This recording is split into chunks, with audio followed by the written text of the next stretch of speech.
વંદે ગુજરાત.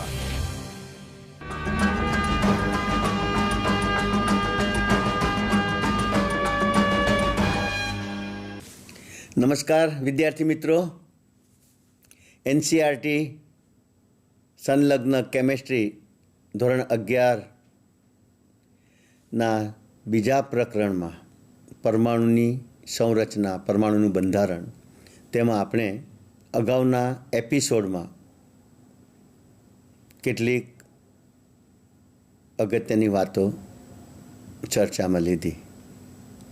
પરમાણુથી શરૂ કરીને તેના અપરમાણુ કણોની વાત આપણે જોઈ ગયા. ખાસ ઇલેક્ટ્રોન વિશેની તમામ માહિતી આપણે ગયા એપિસોડમાં મેળવી. વિદ્યાર્થી મિત્રો, ઇલેક્ટ્રોનના શોધક જે થોમ્સન હતા અને તેમણે ઇલેક્ટ્રોનના ઋણ વીજભાર અને તેના દળનો ગુણોત્તર શોધી કાઢ્યો. મિલિકને ઇલેક્ટ્રોન પરનો વીજભાર શોધી કાઢ્યો. આ ઇલેક્ટ્રોનની વિગતો આપણે મેળવી, પણ સાથે સાથે થોમ્સને પરમાણુ નમૂનો પણ રજૂ કર્યો. અને થોમ્સને રજૂ કર્યો જે પરમાણુ નમૂનો છે તેને આપણે પ્લમ પુડિંગ અથવા તો રેડ પુડિંગ અથવા તો એને આપણે વોટરમેલન એની સાથે સરખાવી શકીએ. એ નમૂનો એવો હતો. કેમ? તો કે ગોળીય આકારમાં રહેલા પરમાણુમાં પરમાણુનું ધન વિદ્યુત ભાર સમગ્ર ગોળામાં વિસ્તરેલું છે, પ્રસરેલું છે, અને તેના ધનભારને સંતુલિત કરે, તટસ્થ કરે તેટલી સંખ્યાના ઇલેક્ટ્રોન ગોળામાં છૂટા ગોઠવાયેલા હોય છે. એવી સમજ સાથેનો પરમાણુનો નમૂનો થોમ્સને રજૂ કર્યો. આગળ જતાં જે સંશોધનો થયા, રુથરફોર્ડે આલ્ફા કણ પ્રકીર્ણનનો પ્રયોગ કર્યો અને તેમાં પ્રાયોગિક પરિણામો આવ્યા કે પરમાણુ જે છે એ ગોળા જેવો તો છે જ, ધનભાર પણ ધરાવે છે, ઋણભારિત ઇલેક્ટ્રોન પણ ધરાવે છે, પણ સમગ્ર પરમાણુનું ધનભાર પરમાણુના કેન્દ્રમાં સંકેન્દ્રિત થયેલો છે તેવું તેમણે સાબિત કર્યું. વિદ્યાર્થી મિત્રો, જો પરમાણુનો ધનભાર પરમાણુના કેન્દ્રમાં સંકેન્દ્રિત થયેલો હોય તો થોમ્સને જે વિગત રજૂ કરી કે સમગ્ર ગોળામાં ધનભાર વિસ્તરેલો છે તે બાબત પછી અસ્વીકાર્ય રહી. એટલે કે થોમ્સનનો રજૂ કરેલો પરમાણુ નમૂનો એ સેન્સ ઉપર અસ્વીકાર્ય રહ્યો, પરંતુ તટસ્થતા તો એ પણ દર્શાવતું હતું. તો આપણે રુથરફોર્ડે આલ્ફા કણ પ્રકીર્ણનનો પ્રયોગ કેવી રીતે કર્યો તેને આપણે જોઈએ. તો આલ્ફા કણો, આપ સૌ જાણો છો કે રેડિયો એક્ટિવિટીમાં જે વધુ દળ ધરાવતા માસિવ પરમાણુઓ છે જેને આપણે રેડિયો એક્ટિવ તત્વો જ કહીએ છીએ, રેડિયમ, પોલોનિયમ, પ્લુટોનિયમ, યુરેનિયમ, આવા ભારે દળ ધરાવતા પરમાણુના કેન્દ્રો આલ્ફા કણ ઉત્સર્જિત કરે છે. અને આલ્ફા કણો એ ધન વીજભારિત +2 વીજભારિત અને હિલિયમ પરમાણુનું કેન્દ્રનું બંધારણ ધરાવતા કણો છે. આલ્ફા કણોનો સ્ત્રોત એટલે રેડિયો એક્ટિવ તત્વો.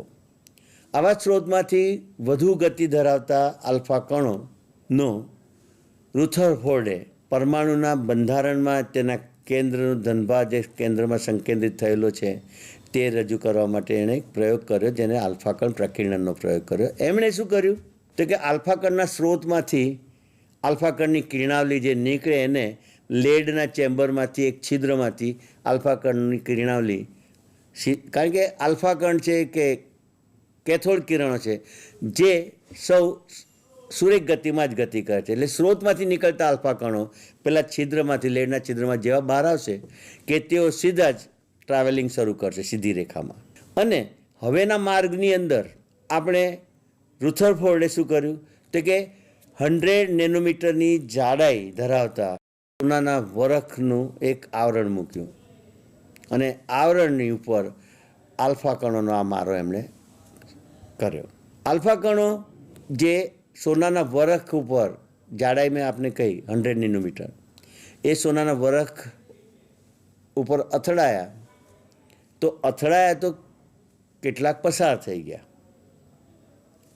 કેટલાક થોડા ઘણા વિચલિત થઈ ગયા. પોતાનો પથ જે હતો તે માર્ગમાં તે વિચલિત થાય, એટલે જે સીધી લીટીમાં નીકળી જવા જોઈએ પેનિટ્રેટ કરીને, ભેદીને, એની જગ્યાએ થોડા વિચલિત થયા. પણ એમનું વિચલન થયું કે સીધા નીકળી ગયા, એની નોંધ માટે બીજી દિશામાં, સોનાના વરખની બીજી દિશામાં ઝીંક સલ્ફાઇડનો પ્રસ્ફુરક પડદો મૂકેલો. આથી પ્રયોગની ગોઠવણી, અને એમણે આ પ્રયોગ હાથે ધર્યો, અવલોકનો કર્યા, પ્રયોગમાંથી એણે તારણો કાઢ્યા અને તારણો ઉપરથી પરમાણુના બંધારણની કેટલીક કેન્દ્ર વિશેની માહિતી એમણે રજૂ કરી. અને ત્યાર પછી રુથરફોર્ડે પોતાની સમજ પ્રમાણેનો પરમાણુ નમૂનો પણ રજૂ કર્યો. વિદ્યાર્થી મિત્રો, હું તમને રુથરફોર્ડના આલ્ફાકણ પ્રક્રિયાના પ્રયોગ પર લઈ જાઉં તે પહેલાં ટેલિટોપ ઉપર હું તમને આ થોમ્સનના પરમાણુ નમૂનાને દર્શાવું છું. આપ જોઈ શકો છો ટેલિટોપ પર કે આ જે ગોળીય ભાગ બતાવ્યો દડો, તો પરમાણુ એવો ગોળો છે, અને આ જે ગુલાબી તમને બધે વિસ્તરેલું દેખાય છે એ પરમાણુનો ધનભાર આ રીતે વિસ્તરેલો સમગ્ર ગોળામાં, તેવું નિર્દેશન કરેલું. અને આ ઋણભારી ઇલેક્ટ્રોન તેમાં છૂટા છૂટા છવાયેલા છે, અને એટલી સંખ્યાના ઇલેક્ટ્રોન છવાયેલા છે કે જેમના ઋણભાર વડે આ ગોળામાં પરમાણુના ધનભારનું સંતુલન થાય, તટસ્થ બને. એટલે આ એક રજૂઆત કરી. આ જે પરમાણુ નમૂનો રજૂ કર્યો એનું નામ તો કે પ્લમ પુડિંગ નમૂનો કયો, અથવા તો રાઇઝન પુડિંગ નમૂનો કયો, અથવા વોટરમેલન નમૂનો કયો. વિદ્યાર્થી મિત્રો, આપ સૌ આ જે પ્લમ જે છે એ ફળ છે, ગોળ ફળ છે, એને જ્યારે વચ્ચેથી આપણે કાપીએ ને તો એના નાના નાના બી સમગ્ર ગળની અંદર, એના ફળના ગળની અંદર બધા જ ભાગની અંદર એ બી ફેલાયેલા હોય છે. પ્લમની મેં વાત કરી. તમે વોટરમેલન, તરબૂચ, બીવાળા કહું છું, સીડવાળા, સીડલેસ નહીં. ને તરબૂચ કાપો તો સીડ જ ના હોય, પણ એવી બી હવે એવા તરબૂચ પણ ગ્રો થયા છે, બનાવ્યા છે. આપણે એની વાત નથી. તરબૂચ જે આપણે આવે છે માર્કેટમાં, એને જ્યારે કાપીએ છીએ તો એના કાળા કાળા બી પેલા રેડ ગળની અંદર તમને ફેલાયેલા જોવા મળે છે.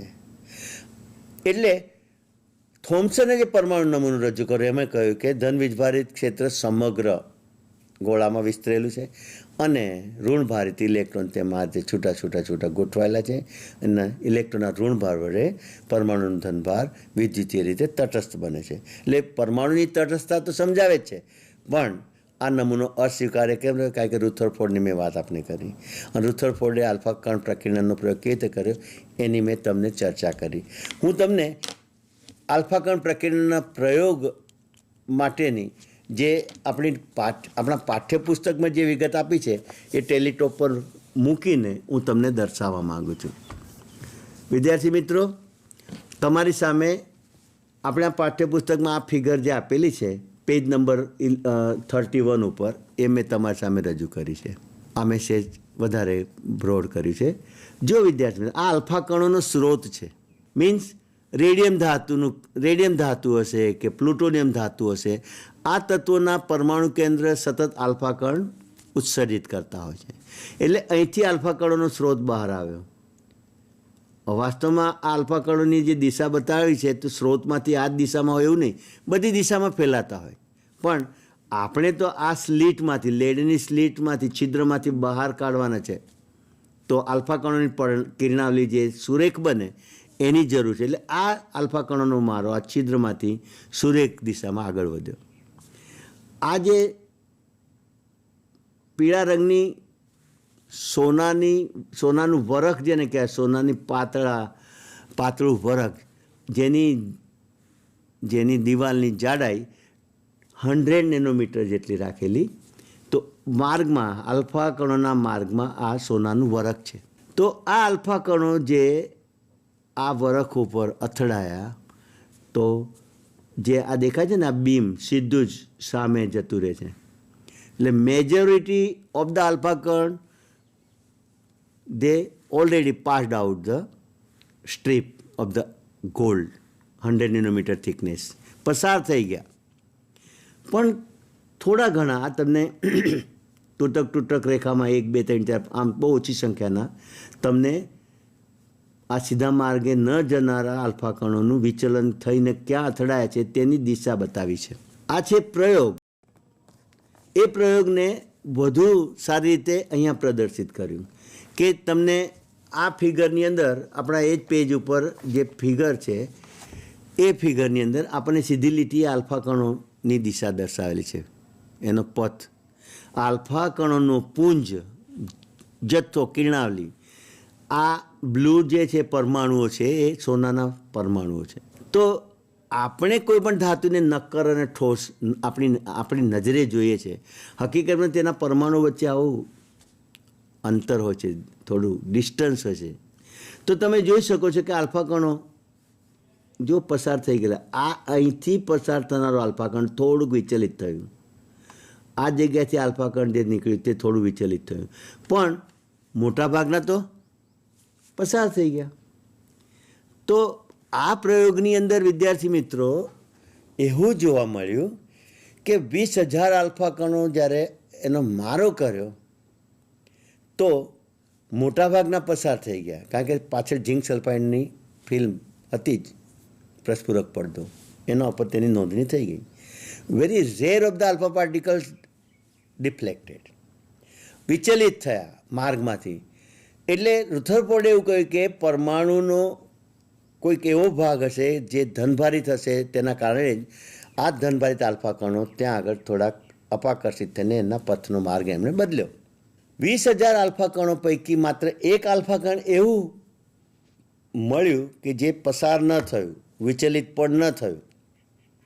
એક્ઝેક્ટ સોનાના પરમાણુના કેન્દ્રને જ્યાં એ અથડાયું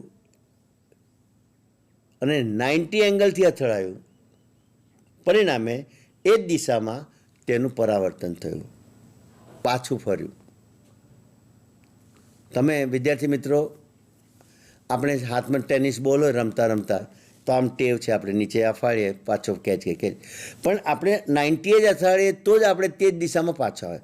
એંગલથી અથાડીએ તો આપણા હાથમાં નહીં, દૂર ચાલી જશે. So what I said, alpha particle which strike at the 90 angle at the nucleus of the atom, it turned back. એ પાછું આવ્યું ને 20,000માંથી એક. એટલે આ એના તારણો હતા. અવલોકનો જોયા, પછી આ અવલોકનો પરથી શું તારણ નીકળે, આપણે તો 100 નેનોમીટરની જાડાઈ ધરાવતી સોનાના વરખની આપણે પ્લેટ લીધી, છતાં આવું થયું, મોટાભાગના આલ્ફા કણ નીકળી ગયા, પસાર થઈ ગયા. Very rare of them got deflected, વિચલિત થયા. And out of 20,000 alpha particle only single particle alpha particle એ પાછું મૂળ દિશામાં ફર્યું. તો આ થયા પ્રયોગ. અહીંયા ટેલિટોપ પર તમે જોઈ શકો છો, તો આ તમે સારી રીતે પસાર થતાં તમે જોઈ શકો છો, આ વિચલિત થયેલી દિશા જોઈ શકો છો. એનાથી સારું હું તમને જો બતાવું તો આ બીજી એક ફિગર છે તમારી સામે, અને એ ફિગર આ તમે જોઈ શકો છો અહીંયા, કે આ જે ફિગર છે આ, એને સેજ હું હજુ એ કરું છું. તો જુઓ, આ આલ્ફા કણોની દિશા દર્શાવે છે. આ એક જ પરમાણુ છે, ઇલેક્ટ્રોન છે આ બધા એના વિસ્તરેલા. આ ન્યુક્લિયસ છે. જો એક્ઝેક્ટ 90 એ ના અથડાય તો એ આલ્ફા પાર્ટિકલ આ રીતે ડિફ્લેક્ટ થાય. જો અહીંથી ડિફ્લેક્ટ થયું, આના ધનભારીય ક્ષેત્રના રિજનમાં જો આવ્યું તો એ અપાકર્ષિત થઈને આ રીતે વિચલિત થાય છે. બાકીનું થોડુંક જ્યાં એને કોઈ અસર ના થતી હોય આ ન્યુક્લિયસ, ધનભારિત ન્યુક્લિયસની, તો સીધા પસાર થઈ જાય છે. તો આ આપણે આલ્ફા કણ પ્રકીર્ણનનો પ્રયોગ જોયો. તો એમાં હવે તારણો કયા મળે છે તે આપણે જોઈશું. તો અહીંયા આગળ તમારી સામે હું ટેલિટોપ પર પેપર પણ મૂકતો જાઉં છું અને એ હું બતાવતો જઈશ. વિદ્યાર્થી મિત્રો, આ જે છે પેપર તમારી સામે, એનું ટાઇટલ તમે જોઈ શકો છો, રુથરફોર્ડ આલ્ફા કણ પ્રકીર્ણનનો પ્રયોગ. અવલોકનો શું બતાવે છે કે મોટાભાગના આલ્ફા કણો સોનાના વરખમાંથી વિચલિત થયા વિના પસાર થઈ ગયા. બીજા પોઈન્ટમાં શું જોયું કે ખૂબ ઓછી સંખ્યાના આલ્ફા કણો અને નાના ખૂણે વિચલન પામ્યા. અને ત્રીજામાં આપણે શું જોયું કે 20,000 આલ્ફા કણો પૈકીનો માત્ર એક આલ્ફા કણ 90 ખૂણે મૂળ પથ પર પાછો ફરે છે. આ થયા અવલોકનો. આ અવલોકન પરથી શું અનુમાન કરી શકાય, શું તારણ કાઢી શકાય, what can be the conclusion? તો જોઈએ આપણે તો કે મોટાભાગના આલ્ફા કણો જે વિચલિત થયા વિના પસાર થઈ ગયા તે સૂચવે છે કે પરમાણુમાંનો મોટો વિસ્તાર ખાલી છે, નક્કર નથી, ખાલી છે. કારણ કે આલ્ફા કણો પસાર થાય એના માર્ગમાં ક્યાંય અવરોધ આવ્યો નહીં, એટલે કે ખાલી છે. Okay, very rare numbers of the alpha particles which got deflected, ખૂબ ઓછી સંખ્યાના વિચલિત થયા. તો પરમાણુમાં એવો કોઈક વિસ્તાર હશે, પરમાણુના સમગ્ર પરમાણુ પૈકીનો કોઈક એવો ભાગ હશે કે જ્યાં ધનભાર પોતે હશે, ધનભાર સંકેન્દ્રિત થયેલો છે. એ ધનભાર વડે આલ્ફા કણ, જે ધનભારિત કણ છે, તેનું થયું અપાકર્ષણ અને એના કારણે એનો પથ બદલાયો. તો ટેલિટોપ પર જોઈએ, ખૂબ ઓછા આલ્ફા કણો જે અપાકર્ષણને કારણે વિચલિત થયા તેઓ ધનભાર સમગ્ર પરમાણુના ખૂબ નાના કદમાં સંકેન્દ્રિત થયેલો હોવો જોઈએ. આ તારણ થયું. બાકીનો ભાગ તો પરમાણુનો પોલો છે. ત્રીજો મુદ્દો જોઈએ તો કે રુથરફોર્ડે કરેલી ગણતરી પરથી અનુમાન અને ત્રિજ્યા ગણી કાઢી કે પરમાણુ જે છે, ગોળો જેને કહીએ છીએ, પરમાણુ એ જે ગોળો, સ્ફિયર, એની ત્રિજ્યા 10⁻10 મીટર જેટલી થાય છે. અને આટલા ગોળા જેની ત્રિજ્યા 10⁻10 મીટર છે, એ ગોળામાં મધ્યમાં જે કેન્દ્રમાં ધનભારિત કેન્દ્ર જે છે તેની ત્રિજ્યા 10⁻15 મીટર થાય છે. વિદ્યાર્થી મિત્રો, આ જે વેલ્યુઝ છે ને એને તમે જો સરખાવશો ને તો પરમાણુ જે છે જેની ત્રિજ્યા 10⁻10 મીટર છે તેની સાપેક્ષમાં જેના વચ્ચેમાં મધ્યમાં રહેલું જે કેન્દ્ર છે તેની જે 10⁻15 મીટર જે છે તે દર્શાવે છે કે સમગ્ર ગોળાના 10⁵નો જે ભાગ થાય, 10⁵ જે ભાગ, એટલા નાના ભાગમાં પરમાણુ ધનભારિત કેન્દ્ર સંકેન્દ્રિત થયેલું છે. બાકીનો પરમાણુનો ભાગ એ ખાલી છે અથવા તો ઇલેક્ટ્રોન માટેનું સ્પેસી છે. અચ્છા, અહીંયા એક જાણકારી માટે એવી નોંધ મૂકી છે કે માની લો કે કોઈ પરમાણુ માટે આપણે પરમાણુનું જે કેન્દ્ર છે એ કેન્દ્ર, એનું કદ ધારો કે ક્રિકેટના દડા જેટલું હોય તો એ કેન્દ્ર ધરાવતો પરમાણુ, જેને આપણે શું કહ્યું, પરમાણુનું કેન્દ્ર માની લો કે ક્રિકેટના દડાની સાઇઝનું હોય તો એ પરમાણુનું સાઇઝ, પરમાણુની કદ કેટલી થાય? 5 કિલોમીટરની ત્રિજ્યાવાળા વર્તુળને કલ્પના કરો. 5 કિલોમીટર ત્રિજ્યા ધરાવતા સ્ફિયર જેટલું ગોળાનું કદ થાય. ક્યારે? જો કેન્દ્રને આપણે ક્રિકેટના દડા જેટલું કલ્પીએ તો. એટલે વિદ્યાર્થી મિત્રો, સમગ્ર ગોળો જેની ત્રિજ્યા, પરમાણુની ત્રિજ્યા 10⁻10 મીટર છે તેની સાપેક્ષે તેના કેન્દ્રની ત્રિજ્યા 10⁻15 મીટર દર્શાવે છે કે સમગ્ર ગોળાના 10⁵ ટાઈમ્સમાં ભાગની અંદર પરમાણુનું નક્કર ધનભારિત કેન્દ્ર, massive part of the atom is concentrated. તો આ વાત રુથરફોર્ડે રજૂ કરી. હવે આ વાત રજૂ કરી, એની સમજ આપી, પરમાણુ આવો હશે, તો રુથરફોર્ડે પરમાણુનો નમૂનો પણ રજૂ કર્યો. અને પરમાણુ નમૂનો જે રજૂ કર્યો એમાં એમણે વિગત દર્શાવી કે પોતે એ નમૂનાને એમણે ગ્રહમંડળના નમૂના સાથે સરખાવ. સૂર્યમંડળમાં તમે જાણો છો, આપણે જાણીએ છીએ કે સૂર્ય કેન્દ્ર સ્થાને છે અને આ શુક્ર, મંગળ, પૃથ્વી, ગુરુ, શનિ જેવા જે ગ્રહો છે એ સૂર્યની ફરતે કક્ષામાં ભ્રમણ કરે છે. તેમ પરમાણુનું કેન્દ્ર જે ધનભારિત કેન્દ્ર છે તેની ફરતે કક્ષામાં ઇલેક્ટ્રોન ભ્રમણ કરે છે. આવી રજૂઆત રુથરફોર્ડે કરી અને એણે આ જે રજૂ કર્યો પરમાણુનો નમૂનો તેને નામ આપ્યું ગ્રહમંડળનો પરમાણુ નમૂનો. આપણે એ વિગતમાં આગળ જઈએ તે પહેલાં તમારી સામે આ વિગત મેં જે ચર્ચા કરી એને મૂકી દઉં, એટલે જે પોઈન્ટ હોય તે ખુલાસામાં ચોખવટ થઈ જાય. વિદ્યાર્થી મિત્રો, આ પેજ ઉપર તમે વાંચી શકો છો કે આલ્ફા કણ પ્રકીર્ણન પ્રયોગના તારણો પરથી રુથરફોર્ડે પરમાણુનો કેન્દ્રીય નમૂનો રજૂ કર્યો. પરમાણુનો ધનભાર અને તેના મોટાભાગનું દળ પરમાણુના કેન્દ્રમાં સંકેન્દ્રિત થાય છે. પરમાણુના કેન્દ્ર સ્થાને રહેલા આ ભાગને પરમાણુનું કેન્દ્ર કહે છે. પરમાણુમાં ઇલેક્ટ્રોનની આસપાસ ઘણી ઝડપથી વર્તુળાકાર પથમાં ઇલેક્ટ્રોન ઘૂમે છે. એટલે પરમાણુમાં ઇલેક્ટ્રોન કેવી રીતે ઘૂમે છે?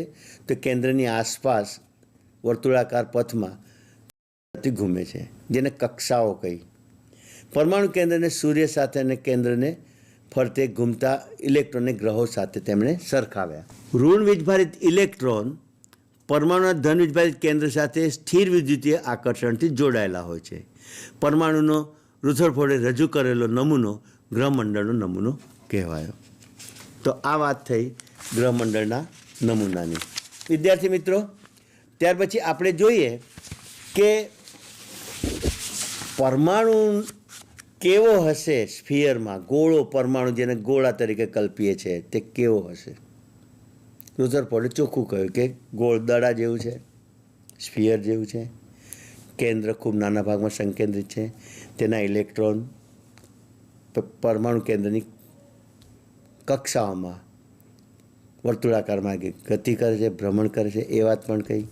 બંને એકબીજાના વિદ્યુતભારને સ્થિર વિદ્યુતીય રીતે તટસ્થ કરી, એ પણ વાત કરી. હવે અપરમાણુ બીજા કણોની વાત કરીએ. ઇલેક્ટ્રોનની વાત થઈ, પરમાણુ કેવો હશે એની કાલ્પનિક વાત કરી. આ નમૂનો પણ પછીના સંશોધનો દ્વારા એ પણ અસ્વીકાર્ય રહ્યો. તેના કારણે હું પછી ચર્ચામાં લઉં છું. તે પહેલાં હું તમને જણાવું કે અપરમાણુ કણોમાં પ્રોટોન આવે અને પ્રોટોન પછી ન્યુટ્રોન આવે. ઇલેક્ટ્રોન પૂરો, પ્રોટોન ઉપર પહોંચીએ, પ્રોટોન પૂરું કરીશ એટલે ન્યુટ્રોન આવશે. વિદ્યાર્થી મિત્રો, આ જે હું વાત કરું છું તો પ્રોટોનની શોધ ગોલ્ડસ્ટેઇને કરી. કેવી રીતે કરી એ બી ઇન્ટરેસ્ટિંગ છે.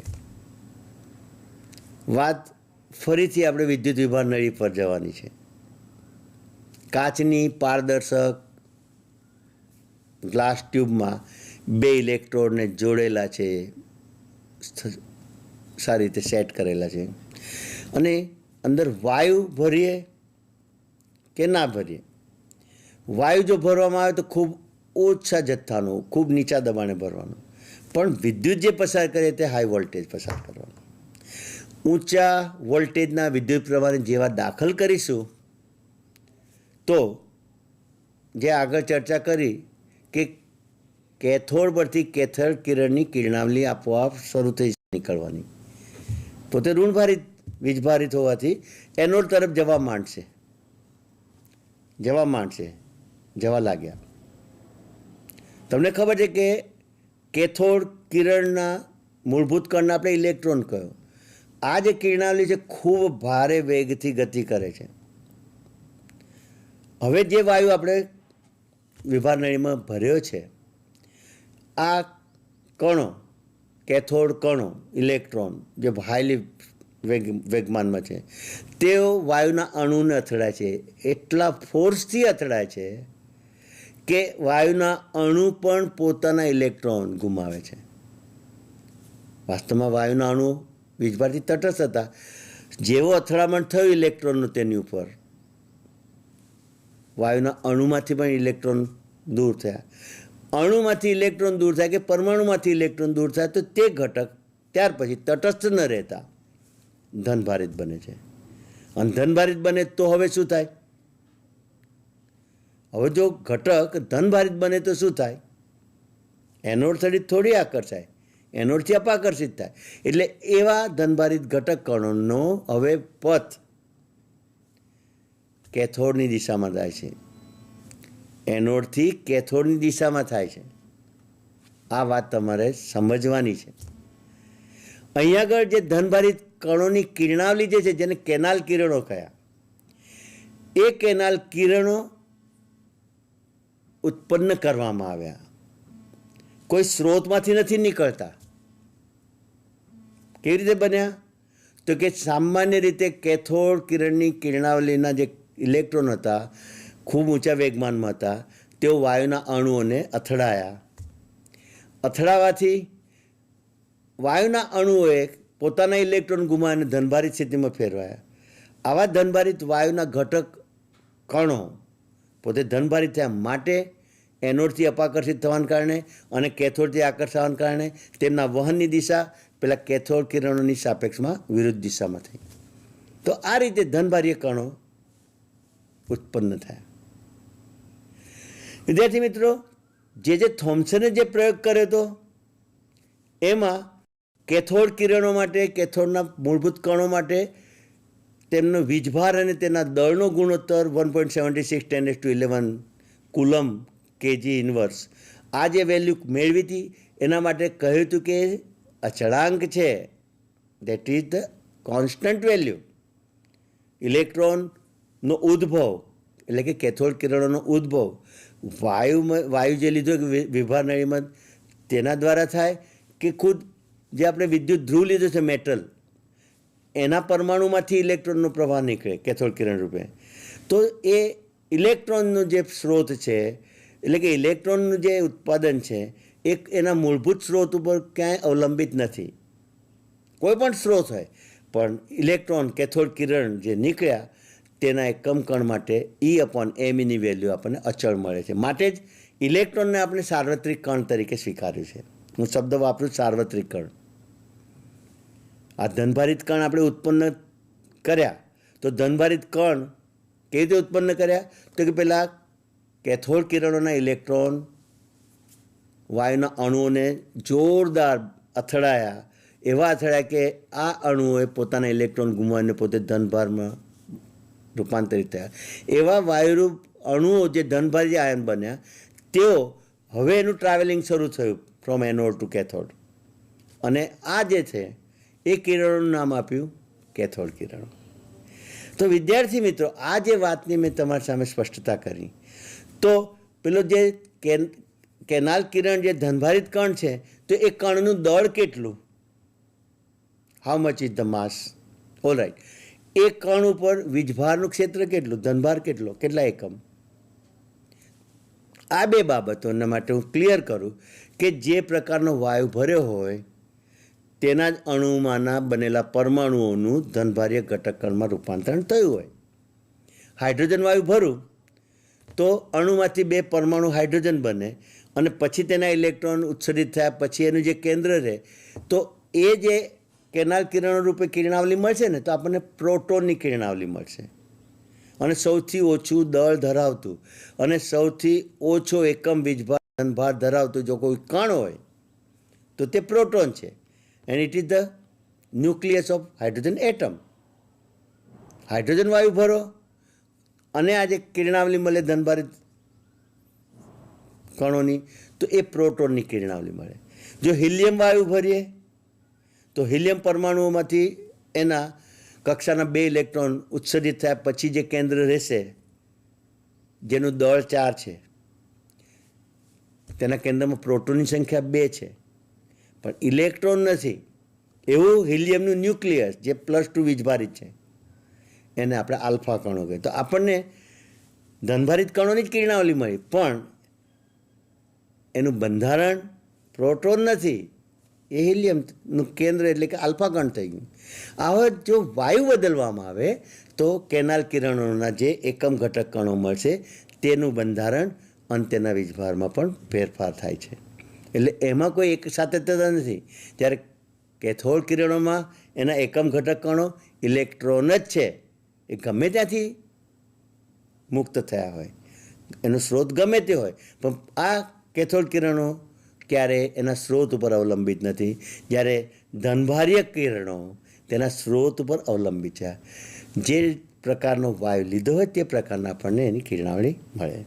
અને સૌથી ઓછા દળ ધરાવતો ધનભારી એકમ, જેનું નામ પ્રોટોન આપ્યું, અને પ્રોટોનનું દળ અને પ્રોટોનનો વીજભાર આપણે જોઈએ તો ઇલેક્ટ્રોન જેટલો જ વીજભાર પરંતુ ધન પ્રકારનો ધરાવે છે. જો ઇલેક્ટ્રોનના વીજભારની વાત લખું તો હું વેલ્યુ લખીશ 1.602 10⁻⁻19 coulomb. It is the unit value of the charge, electrical charge on electron. પણ એ ઋણ પ્રકારનો છે. પરંતુ પ્રોટોન ઉપર પણ ધન વીજભાર છે, તેનું પણ જે વીજભારનું ક્ષેત્ર છે, મૂલ્ય છે, તે ઇલેક્ટ્રોનના જેટલું જ છે, પણ પ્રકૃતિ વિરોધી થઈ. એટલે મારે પ્રોટોનના વીજભારની વાત લખવી હશે તો value will be the same 1.60 to 10⁻⁻19 coulomb, but that will be of positive charge. Electron માટે દર્શાવીશું તો માઇનસ કરીને પછી 1.60 to 10⁻19 લખીશું. પ્રોટોન માટે આપણે પ્લસ લખીશું. ચાર્જ સેમ છે. પ્રોટોનનું દળ કેટલું હશે? 9.11 10⁻⁻28 ગ્રામ કિલોગ્રામમાં. 9.11 10⁻⁻28 કિલોગ્રામ આ એનું દળ થયું. અને પ્રોટોનની જેમ માહિતી મેળવી એનું સ્થાન કેન્દ્રમાં છે, એ રીતે ન્યુટ્રોનની પણ શોધ બહુ રસપ્રદ છે. આ વસ્તુ આપણે જે હું તમારી સાથે ચર્ચામાં સમજાવી રહ્યો છું તો તમને સમજ પડતી જઈ રહી છે. જેમ એનોડ કિરણો પેલા વાયુમય ઘટક કણોમાંથી અણુમાંથી બન્યા હતા ઇલેક્ટ્રોન ગુમાવ્યા બાદ, તો એની સાથે સાથે ન્યુટ્રોન પણ ઉત્પન્ન થયા હોય છે. પણ ન્યુટ્રોન વીજભાર રહિત છે. વીજભાર રહિત છે માટે શું થાય? તો એ કોઈ પણ પ્રકારનું પ્રસ્ફુરણ પડદા ઉપર પોતાની અસર નહીં બતાવે, પણ છતાં તેનું દળ તો પ્રોટોન જેટલું છે જ. It is the part of nucleus. તે ન્યુક્લિયોન્સ છે, કારણ કે કેન્દ્રમાં જે દ્રવ્યના જે મૂળભૂત કણો છે એને ન્યુક્લિયન્સ કહે. પ્રોટોન પણ કેન્દ્રમાં, પરમાણુ કેન્દ્રમાં, ન્યુટ્રોન પણ પરમાણુ કેન્દ્રમાં. તો પરમાણુ કેન્દ્રમાંથી ઉપલબ્ધ જે મૂળભૂત કણો છે એને ન્યુક્લિયોન્સ કહીએ છીએ. સમગ્ર રીતે proton and neutrons are the nucleons. Okay, આ મેં વાત કરી ન્યુટ્રોનની. ન્યુટ્રોનની શોધ કેવી રીતે થઈ એ પણ આપણે જોઈએ. આલ્ફા કણો એનો ધન વીજભાર 2+ છે. હિલિયમનું ન્યુક્લિયસ છે. હવે પરમાણુ રચનાવાળું પ્રકરણ આપણે શરૂ કર્યું જ છે, એટલે તમને હવે આ જે કંઈ સંજ્ઞા બતાવું છું ને એની ઓળખ, એની સમજ આવતી જાય છે અને આવી ગઈ છે હું માનું. કારણ કે તમે અગાઉના પ્રકરણમાં આ બધું ઘણું સારી રીતે થોડું શીખીને આવ્યા છો, એટલે તમારું બેઝ બહુ ક્લિયર છે. So that I can use the symbol direct. આ આલ્ફા કણ છે, એનું હું આલ્ફા કણ આમ લખું, જે ધનભારિત કણ છે. તમને પૂછાયું કે આલ્ફા કણનો વીજભાર કેટલો પ્રત્યેક કણનો, તો કે 2+ ચાર્જ. આ આલ્ફા કણ જ્યારે બેરિલિયમ જેવું તત્વ જે છે એના વરખ ઉપર જ્યારે એનો મારો કરવામાં આવે, તમને મેં જણાવ્યું છે કે આલ્ફા કણનો સ્ત્રોત શું છે, તો કે રેડિયો એક્ટિવ તત્વોના પરમાણુ કેન્દ્રો. ત્યાંથી આલ્ફા કણો, બહુ જ વેગીલા ગતિશીલ આલ્ફા કણોને બેરિલિયમના કેન્દ્ર સાથે જ્યારે એને અથડાવવામાં આવે, એની ઉપર બોમ્બાર્ડિંગ કરવામાં આવે, હું શબ્દ વાપરું છું બેરિલિયમ પરમાણુના કેન્દ્ર ઉપર, તો આ કેન્દ્રીય પ્રક્રિયા થાય છે હવે. અને આ બેના કોમ્બિનેશનથી અથડામણ બાદ આપણને નવું તત્વ મળે છે, જેનો પરમાણુ ક્રમાંક 2 + 4 = 6 થાય છે. અને જ્યારે ક્રમાંક 6 થઈ ગયો તો એ તત્વ બદલાઈ ગયું, એ બની જાય છે કાર્બન. અને દળ 4 + 9 = જે 13 થાય છે, પણ આપણને સ્થાયી કાર્બન મળે છે, રેડિયો એક્ટિવ નહીં. હવે દળ કાર્બન જે છે એનો દળ 12 છે અને કુલ સરવાળો દળનો અહીંયા આગળ 4 + 9 = 13 છે. એટલે એક ન્યુટ્રોન જે એકમ દળ ધરાવે છે તે કણ મુક્ત થાય છે. આ કેન્દ્રીય પ્રક્રિયાથી આપણને નવું તત્વ તો મળ્યું, પણ નવા તત્વની સાથે સાથે ન્યુટ્રોન પણ મળ્યું. તો ન્યુટ્રોનની શોધ જેમ્સ ચેડવિકે કરી. જેમ બેરિલિયમ લીધું એમ આપણે બોરોન પણ લઈ શકીએ. બોરોનનો ક્રમાંક 5 છે અને પરમાણુ દળ 11 છે. જ્યારે આલ્ફા કણ બોરોન પરમાણુની વરખ ઉપર એના પરમાણુના કેન્દ્રને જ્યારે અથડાય છે તો કેન્દ્રીય પ્રક્રિયા થાય છે. અહીંયા આગળ 2 + 5 = ક્રમાંક 7 વાળું તત્વ મળે છે, જે નાઇટ્રોજન છે. અહીંયા પણ આ કુલ સરવાળો દળનો જો 11 + 4 = 15, પણ સ્થાયી નાઇટ્રોજન પરમાણુ મળે 14 વાળો, અને ન્યુટ્રોન મુક્ત થાય છે. એમ આવી કેન્દ્રીય પ્રક્રિયાથી ન્યુટ્રોન જે મુક્ત થયા તે આપેલા તત્વો માટે મૂળભૂત કણો પૈકીનો એક છે. તો આ બાબત આપણે જે ચર્ચામાં લીધી, તો પરમાણુના કુલ મૂળભૂત કણો કયા? ઇલેક્ટ્રોન, પ્રોટોન અને ન્યુટ્રોન. અને આ ત્રણેય બાબતો આપણે એક પછી એક જોઈ ગયા. ફરીથી યાદ કરાવું. ઇલેક્ટ્રોનના શોધક જે થોમ્સન. વીજભાર 1 એકમ પરંતુ ઋણભાર. કુલમમાં તે 1.602 10⁻⁹ કુલમ. ઓકે. પ્રોટોન માટે શોધક ગોલ્ડસ્ટેઇન. વીજભાર +1 1 એકમ ધનભાર. કુલમમાં 1.602 10⁻⁹ કુલમ. સ્થાન પરમાણુનું કેન્દ્ર. ઇલેક્ટ્રોનનું સ્થાન પરમાણુ કેન્દ્રની આસપાસની કક્ષાઓ. Let's all. ન્યુટ્રોન શોધક જેમ્સ ચેડવિકે શોધ્યા. દળ પ્રોટોન જેટલું. વીજભાર રહિત, તટસ્થ એટલે કે શૂન્ય. સ્થાન પરમાણુ કેન્દ્ર એ ન્યુક્લિયોન્સમાં ગણાય. એટલે આ રીતે આપણે કેટલીક બાબતો જોઈ ગયા. તો મારી પાસે જે પેજ છે એને આપણે પોઈન્ટમાં જોતા જઈએ તો કંઈ રહી ના જાય, એટલા માટે કે હાઇડ્રોજન પરમાણુ જેટલું જ દળ અને 1 એકમ જેટલો ધનભાર, 1 એકમ એટલે કેટલો? 1.602 10⁻⁹ કુલમ જેટલો ધનભાર જે ધરાવતું હોય તેવું મૂળભૂત અપરમાણુ કણને પ્રોટોન કહે છે. એટલે પ્રોટોનની તમને વ્યાખ્યા પૂછે, વોટ ઇઝ કોલ્ડ પ્રોટોન? તો કે પર હાઇડ્રોજન જેટલું દળ અને તેની ઉપર વીજભાર, ધનભાર 1.602 10⁻⁹ કુલમ, 1 એકમ જેટલો હોય તેને પ્રોટોન કહેવાય. આગળ, કોઈપણ પરમાણુમાં પ્રોટોનનો વીજભાર ઇલેક્ટ્રોનના વીજભાર જેટલો જ પરંતુ વિરુદ્ધ. પ્રોટોનમાં ધનભાર છે તો ઇલેક્ટ્રોનનો ઋણભાર છે. તો કોઈપણ પરમાણુમાં પ્રોટોનનો વીજભાર કેટલો હોય? તો કે ઇલેક્ટ્રોનના જેટલો જ, પરંતુ કેવો હોય? તો કે વિરુદ્ધ હોય. પરમાણુ કેન્દ્રમાં રહેલા પ્રોટોનની કુલ સંખ્યા પરમાણ્વીય ક્રમાંક ઝેડ બરાબર હોય છે. કે આપણે કોઈપણ તત્વની સંજ્ઞાની નીચે લખીએ, ધાર કે અહીંયા આગળ મારી ઈચ્છા છે લખવાની કે મારે અહીંયા આગળ સલ્ફર મેં લખ્યું અને સલ્ફરના સંજ્ઞા એસની નીચે મેં 16 લખ્યું, તો આ છે સલ્ફરનો પરમાણુ ક્રમાંક, એને આપણે ઝેડ કહીએ છીએ. આનો દળાંક છે 32.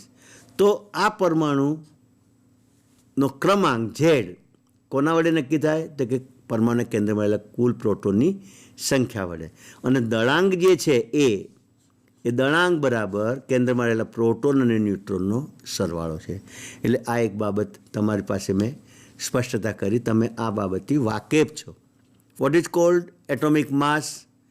It is the sum of number of proton and numbers of neutron in the nucleus. Okay. તો વિદ્યાર્થી મિત્રો, આની સાથે હવે હું બીજી 2-3 વાતો તમારી સાથે ચર્ચામાં લઉં છું. મેં તમારી સાથે ચર્ચા કરી હતી એનોડ કિરણોની. જોતા જજો. એનોડ કિરણો આ આપણા વિદ્યુત ધ્રુવોની પ્લેટ છે. આ જે દેખાય ને તૂટક એ કેથોડ છે ને આ ધન એટલે એનોડ છે. આપણે એનોડ કિરણોનો અત્યારે ચર્ચા કરી હતી, એની વાત વિચારીને. જો તો વિદ્યુત વિભારની કાચની નળીમાં ખૂબ ઊંચા વોલ્ટેજનો પ્રવાહ પસાર કરતા કેટલાક કિરણો એનોડ પરથી નીકળીને કેથોડ તરફ જાય. કેટલાક કિરણો એનોડ પરથી નીકળીને કેથોડ તરફ વહે છે અને કેથોડને ભેદીને બહાર નીકળી જાય છે, જે એની પાછળ રાખેલી પેલું ઝિંક સલ્ફાઇડનો પ્રસ્ફુરક પડદો હોય ને તેને પ્રસ્ફુરિત કરે છે. વાસ્તવમાં કેથોડ કિરણ નળીમાં કેથોડ પરથી નીકળતા ઊંચી ગતિ શક્તિ ધરાવતા ઇલેક્ટ્રોન, મેં શું વાંચ્યું અહીં આગળ? આ જે ઘટના બની, મેં રજૂઆત એવી કરી કે એનોડ પરથી નીકળીને કેથોડ તરફ જતા કિરણોને એનોડ કિરણ કહેવાય. હકીકત શું છે તે જુઓ. વાસ્તવમાં કેથોડ કિરણ નળીમાં કેથોડ પરથી નીકળતા ઊંચી ગતિ શક્તિ ધરાવતા ઇલેક્ટ્રોન વિદ્યુત વિભાર નળીમાંના વાયુના અણુઓને પ્રબળતાથી અથડાય છે, જેના કારણે વાયુના અણુઓ ઇલેક્ટ્રોન ગુમાવીને ધનભારિત એનોડિક કણમાં ફેરવાય છે. આમ એનોડ કિરણ એનોડ પરથી નથી ઉદ્ભવતા. Mind well, keep it mind કે એનોડ કિરણો એનોડ પરથી નથી ઉદ્ભવતા. આપણને આભાસ જરૂર થાય કારણ કે કેથોડ તરફ આકર્ષાવાના છે, પરંતુ તેઓ ટ્યુબમાં બને છે, આપણી કેથોડિક ટ્યુબમાં બને છે. હવે હું તમારી સાથે એનોડ કિરણોના ગુણધર્મોની ચર્ચા કરું છું, સરખામણી કરીશું આપણે કેથોડ કિરણો સાથે એનોડ કિરણોની. એટલે તમને એક્ઝેક્ટલી સમજ આવી જાય કે ભાઈ વાસ્તવમાં આપણે જે ભણ્યા છીએ તો એ હકીકતમાં તમે એને સમજ્યા છો કે નહીં. મારી અહીંયા કોશિશ રહેશે કે હું તમને જે સમજાવું છું એ તમને આવડવું જોઈએ, અને એ જ આપણો પ્રયત્ન. અત્યારે તમે સારી રીતે શીખીને થોડું થોડું નોંધશો ને, એ નોંધ તમને આવનારા દિવસોમાં 12મું ધોરણમાં જ્યારે તમારી પરીક્ષાઓ બોર્ડની થતી હશે, બીજી બાજુ થોડા સમય પછી તમારી કોમ્પિટિટિવ એક્ઝામ થવાની હશે, અને એમાં આ પ્રકરણો તો છે જ નીટ માટે, તો એ વસ્તુ આની તમામ વિગતો આપણને ત્યાં કામ લાગશે. આ વાત ધ્યાન લેજો. હું ઘણી વસ્તુ થોડીક વધારાની એટલા માટે કહું કે તમને એનો રેફરન્સ રહે. હું તમારી સામે પુસ્તક વાંચી જ હતો. I am not reading the textbook. એ તો તમારી પાસે છે જ. આપણા જે કન્સેપ્ટ છે એને ક્લિયર કરાવવા માગું છું પ્લીઝ. તો ચાલો આપણે આ એનોડ કિરણોની લાક્ષણિકતા, કારણ કે એ આપણી બુકમાં ન પણ આપી હોય તો આપણે જોઈ લઈએ. ચલો, શું કહે છે? એનોડ કિરણો સીધી લીટીમાં ગતિ કરે છે. તેમની ગતિ કેથોડ કિરણોની સરખામણીમાં ધીમી હોય છે. કેથોડ કિરણોની ફાસ્ટ, વેગીલી, એનોડ કિરણોની થોડી ધીમી હોય છે. બીજો મુદ્દો જુઓ. એનોડ કિરણો એ દ્રવ્યના કણોમાંથી નિપજાવેલા હોય છે. હમણાં જ મેં કહ્યું હતું કે પેલા વાયુના અણુઓને ઇલેક્ટ્રોન અથડાય છે, એ વાયુના અણુઓ ઇલેક્ટ્રોન ગુમાવી દેવાથી ધનભાર કણમાં ફેરવાયા હોય છે. એટલે આ એનોડ કણો શું છે તે કે દ્રવ્યના કણોમાંથી નિપજાવેલા હોય છે. જ્યારે કેથોડ કિરણ એ ઇલેક્ટ્રોનનો પ્રવાહ છે, તે સાર્વત્રિક કણ હોય કેથોડ પરથી નિપજે છે અને સ્રોત ઉપર આધાર રાખતું નથી. ઓકે, ત્રીજો મુદ્દો જુઓ. એનોડ કિરણો ધન વીજભારને કારણે વિદ્યુતીય કે ચુંબકીય ક્ષેત્ર હેઠળ વિચલન પામે. વિદ્યાર્થી મિત્રો, તમે કેથોડ કિરણોનું વિચલન જોઈ ગયા. ધન વિદ્યુત ક્ષેત્રની દિશામાં ઋણભારીય કેથોડ કિરણો આકર્ષાવાના છે, એટલે એનો પથ બદલાવાનો છે. પણ એ જ રીતે એનોડ કિરણો ધનભારિત કણ છે તો શું થાય? એ ઋણ વિદ્યુતભારી ક્ષેત્રથી આકર્ષાશે અને એનો પથ વિચલિત થશે. એ રીતે સાઉથ પોલ ચુંબકીય ક્ષેત્ર તરફ આકર્ષાશે અને પથ બદલશે. એટલે એની ઉપર પણ તેની અસર વિચલનની થાય છે. ચુંબકીય ક્ષેત્ર અને વિદ્યુતીય ક્ષેત્રની અસર સીધી ધનભારિત એનોડિક કણો પર થાય છે. હવે ચોથો મુદ્દો જુઓ. એનોડ કિરણોના કણ માટે વીજભાર અને તેના દળના મૂલ્યો વિભારણીમાં વાયુ બદલાય તેની સાથે બદલાય છે. જે કેથોડ કિરણ માટે E/me બરાબર આ વેલ્યુ હતી 1.76 10⁻11 કુલમ પર કિલોગ્રામ, જે ફિક્સ હતી, અચળ હતી, તેવી અચળ વેલ્યુ આપણને એનોડ કિરણોના કણ માટે મળી શકતી નથી. આગળ જો પાંચમો મુદ્દો. વિદ્યુત વિભાર નળીમાં જ્યારે હાઇડ્રોજન વાયુ ભરીને ઊંચા વોલ્ટેજનો પ્રવાહ પસાર કર્યો હોય ત્યારે સૌથી ઓછા દળ ધરાવતો અને 1 એકમના ધનભાર ધરાવતું કણ ઉદ્ભવે છે, અને જે ઉદ્ભવ્યું કણ એનું નામ પ્રોટોન છે. પણ હાઇડ્રોજનને બદલે જો હિલિયમ વાયુ ભરીને આ પ્રયોગ કરવામાં આવે તો હિલિયમ પરમાણુના 2 ઇલેક્ટ્રોન દૂર થતાં 4 દળ ક્રમાંક અને 2 ધન વીજભાર ધરાવતો કણ ઉદ્ભવે છે. તેને આલ્ફા કણ કહે છે. વિદ્યાર્થી મિત્રો, સૌથી ઓછું દળ ધરાવતો અને 1 એકમનો ધનભાર ધરાવતો જે કણ પ્રોટોન છે એના માટે તેના વીજભાર અને E/mના ગુણોત્તરનું મૂલ્ય અહીંયા આપેલું છે. એના કારણે એક પ્રોટોન પરનું દળ આપણને મળે છે. જુઓ તો વીજભાર કેટલો છે ધનભાર, તો કે 1.602 10⁻19 કુલમ, અને પેલા E/mનું મૂલ્ય પ્રોટોન માટે 9.58 10⁻7 કુલમ પર કેજી છે.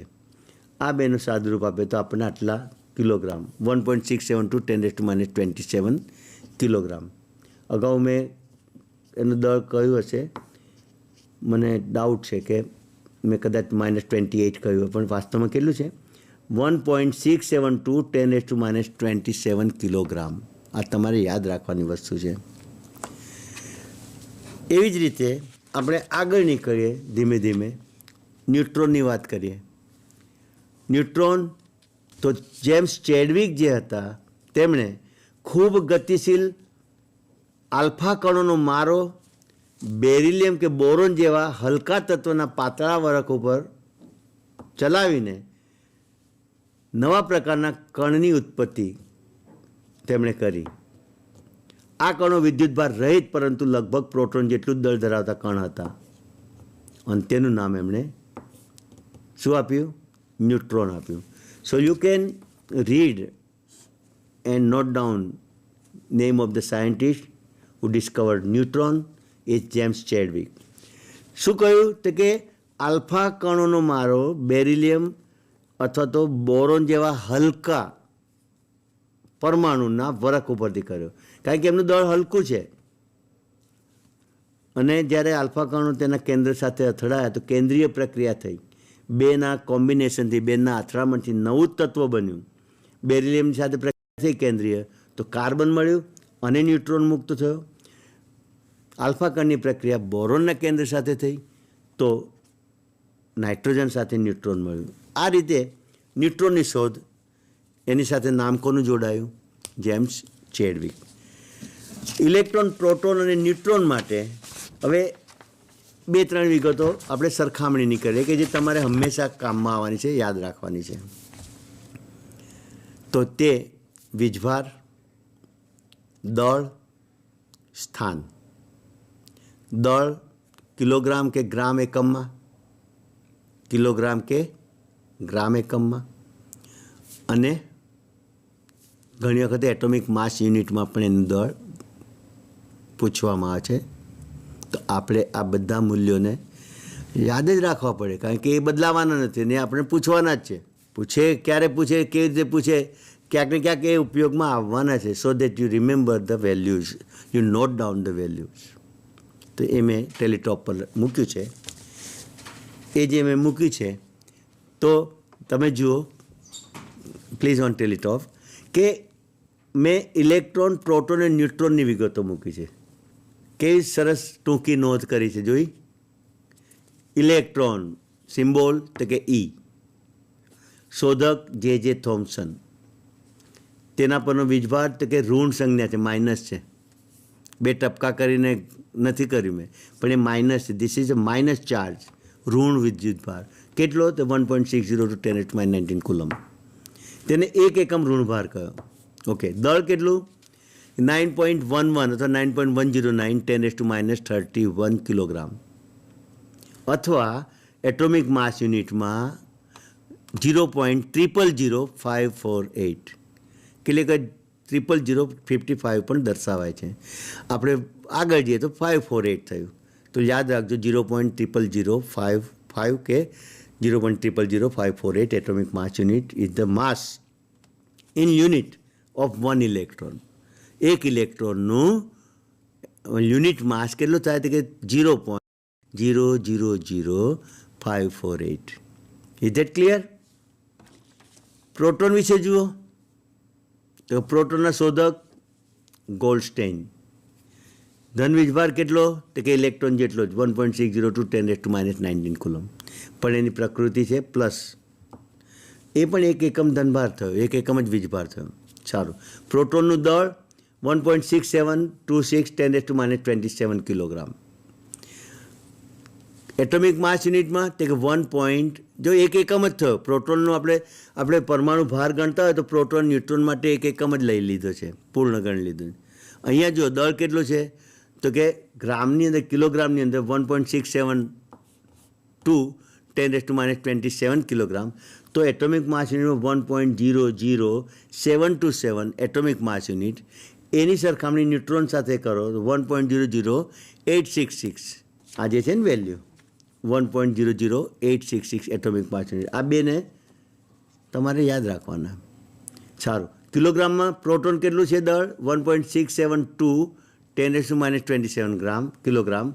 તો ન્યુટ્રોનનું દળ જે છે 1.675, પેલું 49 ને 5 કરી શકો છો, 10⁻27 કિલોગ્રામ.